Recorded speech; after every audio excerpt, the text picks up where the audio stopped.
A new supportive housing complex in East LA County is providing homes for many who would otherwise be unhoused.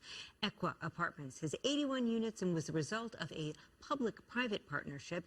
As Ariel Wessler explains, it's offering much more than just shelter. Inside her 3-bedroom apartment, Rashonda Davis is making some lunch for her 4 children. All I could do was cry and thank God, literally, that I got this place.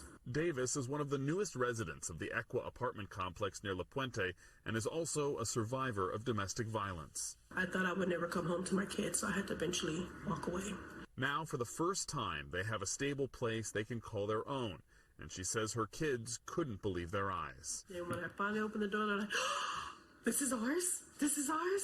Oh, they were running all through the house. They were talking about whose room was what. We went through being homeless, going from hotel to hotel. I tried different housing programs like Section 8, other low incomes. I was on waiting lists. I was denied several times. And then I was staying at my brother's house. Me and my kids were all in 1 bedroom. Close to half of the 81 units here are set aside for those like Davis who experienced homelessness. The 6-story building in eastern LA County has a resort-style feel. It's a mix of 1-, 2-, and 3-bedroom apartments, along with intensive case management and other mental and social wraparound services, including job placement.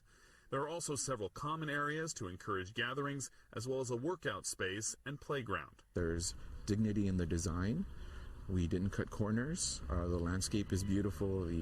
The common areas are beautiful. They're airy. They really promote a sense of community. We want people to feel like they belong and this is their home. Marco Ramirez says he experienced homelessness himself when he was 7 and is proud to be part of the Linc Housing development team that helped make this roughly $44 million project a reality.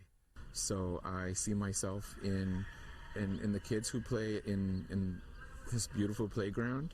And it's almost a calling. This is my way of giving back. And the name Equa is also a nod to the neighborhood.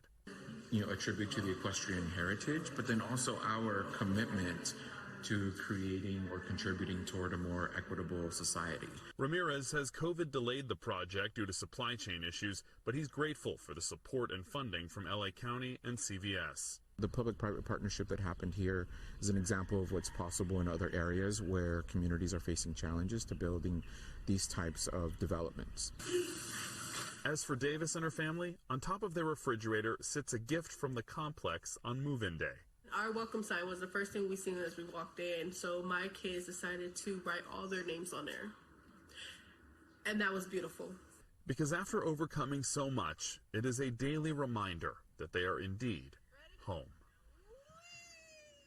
I love this slide. Yeah. Ariel, what was some of her favorite parts about this new home? Yeah, so honestly, the main thing, the security. She says, you know, after having been through everything that she's been hotel to hotel and living in not great conditions, after 5 p.m. the doors to the outside lock, and she goes, it gives her peace of mind that her kids can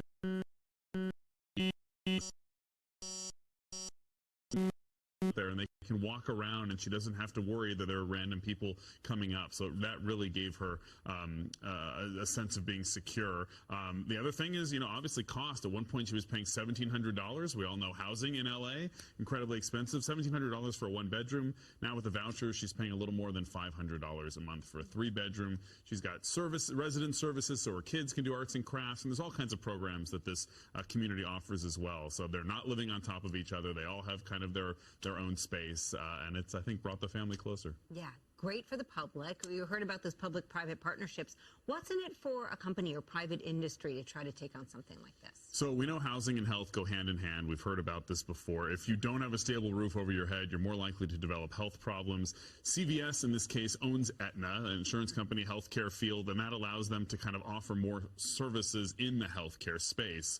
And so when Equa held its grand opening, the residents got free biometric screenings that CVS had helped with, including blood pressure, cholesterol, glucose levels. And again, the overall picture here is checking for chronic conditions, so then those folks can know if they need to set up a follow-up appointment, in some cases at little to no cost. And look, it's not uncommon for corporations to funnel money, we know, into community initiatives and projects. I'll tell you, it's kind of a combination of altruism and self-interest. You know, these corporations obviously get something out of it as well, but according to the website Nonprofit Source, 29% of corporate giving goes to education-related causes, about a quarter of corporate giving goes to health and social service programs, and then 15% goes to community and economic development. And there's a lot of overlap there, but it does make these companies are more visible, and then communities, in many cases, reap the benefits of this. Fascinating stuff, Ariel Wessler. Thank you so much. Thanks, Alex.